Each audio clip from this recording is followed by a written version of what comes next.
किछि दिन परे पश्चिम ओडिशार कृषि भित्तिक गणपर्व नुआखाई चलचंचल नुआपड़ा जिलार पुरपल्ली लोके जोरसोर रे प्रस्तुति रे लागि पड़िथिबा बेले दोकान बजार रे किणा बिका जोरसोर रे आरंभ हो जाइछि। हाट बजार मध्य सबुठी लोकंक भिड़। कृषि भित्तिक गणपर्व नुआखाई पई पश्चिम ओडिशा चलचंचल।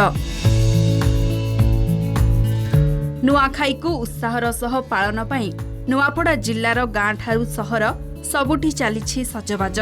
विशेष करी महिला मानंकु निद नाही। घर द्वार लिपापोछा ठारू नै आसबाब पत्र सफा करिबारे लागि पड़िछंती। सेहि भଳି पुरुष माने मध्य विभिन्न देवदेवी पीठ सजाइबारे मातिछंती। जिल्ला तथा जिल्ला बाहरे थिबा लोकमाने पैतृक गाँ को आसिबा आरंभ हेलाणी। सेहि भଳି नुआ लुगा, नुआ धान, चूड़ा, कुरेई पत्र और नुआ माटी पात्र किणाकिणी रे लोकमाने व्यस्त। से दिन आमके बहुत खुशी लागसी। से दिन आमर भाईचारार पर्व हेसी। आमे समस्ते समस्तंकर मन मालिन्य के भूली करी समस्ते गुटे संगे नुआ खेसु एवं आमे समस्ते मिलीमिशी करी नुआ खेई भेटघाट करसु। आओ एटा विशेष कर कृषि भित्तिक पर्व है। पहला जिन धान अमल करसी चाषी ताके निजे भक्षण करबा आगनु इष्टदेवी पाखे सेटा अर्पण करसी। तो नुआखाई आम जिन दिन नुआ खाइसु तार बहुत दिन आगु एंता 20-25 दिन आगु समस्ते चलचंचल हो जासन। आ नुआखाई पर्व आसले सबकर मन समस्ते नुआ धान नुआ चूड़ा खाइबार संगे संगे नुआ कपड़ा ही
समय धार्य होइछे।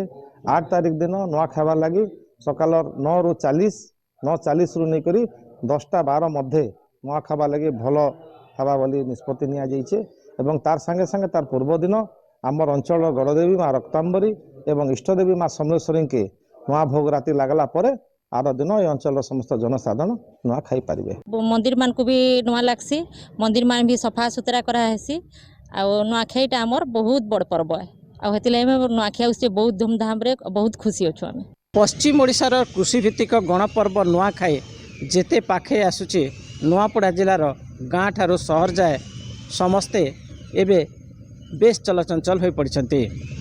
चलित वर्ष नुआखाई पर्व को उत्साह और उद्दीपनार सहित पालन करने घर द्वारा लिपापोछा करने सहित विभिन्न देवादेवी पीठ को सजाड़े लगी नुआपड़ा जिलावासी। नुआपड़ार वीडियोग्राफर मेघनाथ नायक सहित कुनु करवा कलिंग टीवी।